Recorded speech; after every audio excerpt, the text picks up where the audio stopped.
This video contains spoilers for the romances in both New Girl and The Office.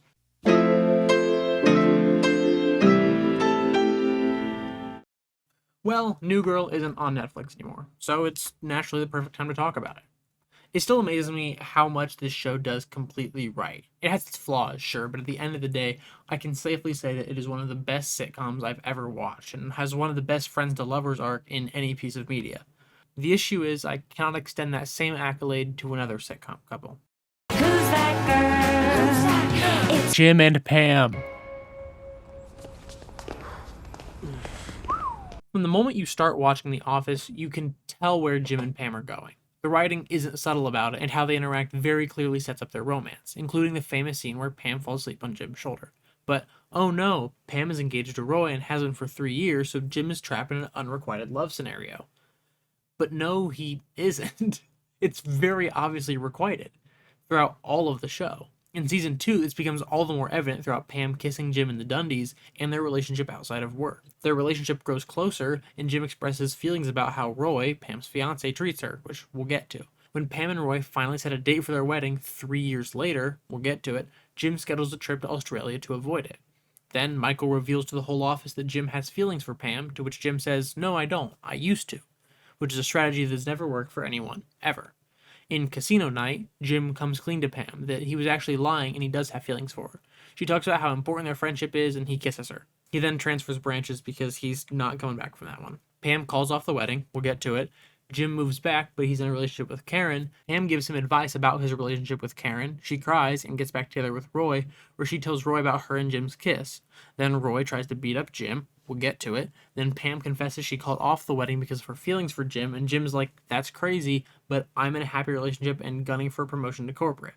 During his interview, however, he sees the medal from the Office Olympics and decides to break up with Karen and ask Pam out on a date. Now, that one paragraph summary of 3 whole seasons may seem rushed, but the relationship really isn't. And once they get together, there aren't any really big issues until season 9. But even then, the writing is bad, so it doesn't count.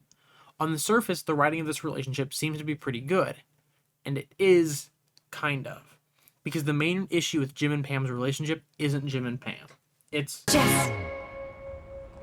Throughout the entirety of New Girl, Jessica Day has 6.5 boyfriends that are not Nick Miller. The half is Spencer, is off screen, so I'm kind of counting it. Throughout the entirety of The Office, Pam Beasley has one partner that isn't Jim, and she goes on a date with one other guy. And this trend also stays with Jim and Nick. Jim has 2 relationships outside of Pam, and Nick has 4 on-screen romances, and 3 more just mentioned. Part of the stakes of romantic relationships between characters is the premise of other options. Jessica Day, specifically, has multiple options that are presented as viable partners until sitcom shenanigans happen. Pam was never going to end up with Roy. It was very plainly shown that Roy didn't care as much as he should have and was a violent person and just not a great guy. Jess and Nick having these past relationships that allow them to change and grow as people made their first relationship and breakup feel real and have legitimate stakes behind them. While yes, the scene where Jim comes to the office to ask Pam on a date feels triumphant and is very well written and acted, it doesn't hold a candle to the elevator scene. Like, this is one of, if not the best resolution to a romantic arc in a show ever. At its core, New Girl is a show about people getting broken down and building themselves back up. At the start of the show, Jess and Nick have both gone through a breakup and are taking it well. And throughout the show, you can see them grow, both on their own and together, to make the season 6 ending as good as it is. Throughout the show, they are both presented with viable long-term partners. So much so, in fact, that Robbie and Jess are revealed to be related in order to get her out of that one. But the show uses these relationships to have the characters grow to where they eventually end up. If they didn't have any other partners that you could possibly think, yeah, I can see it ending up here, the moment where they finally realize their feelings for each other would not work as well. Okay. I'm going to talk about Brooklyn Nine-Nine real quick. I'm not going to be summarizing a whole bunch of stuff. I'm just going to be talking about one singular episode and some good stuff that this does. In the episode where Jake and Amy finally get together, they create a list of rules and they try to keep it, quote, light and breezy. And after that doesn't go well, Charles delivers this line. Light and breezy? Ow! Light and breezy is how you describe a linen pantsuit, not a relationship you care about. And when Jake goes to talk to Amy, she's already there and gives a monologue about screw just being colleagues, and screw light and breezy. This works so unbelievably well, and it's because not everything about these two characters has built to this. A lot has, but not everything. They have growth afterward, building into a family, and there's your difference between Nick and Jess, Jake and Amy, and Jim and Pam.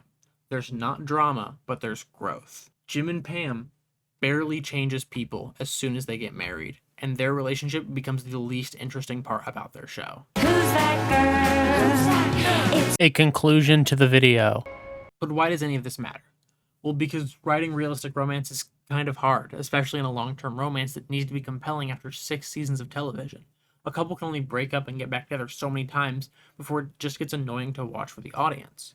So give them other options. Now, these don't have to be full-on relationships, just look at the first Percy Jackson series, but something to help your characters realize their feelings. Because as much as Pam doesn't realize her feelings for Jim at the beginning of the show, they're still written like a couple, so watching the seasons before they get together can be agonizing for an audience. And not in like the good slow burn way, but in the like your two friends who you know are going to date and then pull the friend group apart when they break up because inevitably it won't go well, but now you just have to wait for that to happen kind of way. Nick and Jess, on the other hand, are written like two friends who have feelings for each other, but don't act upon them for one reason or another, such as Nick in season 6 thinking that he blew it once and he won't get another chance.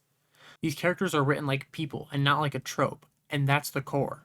Your characters are not the tropes they take part in, and when you reduce them to just the tropes, you can get some good scenes, but you can't get stakes. Thanks for watching. Sorry I've been gone for a month and a half.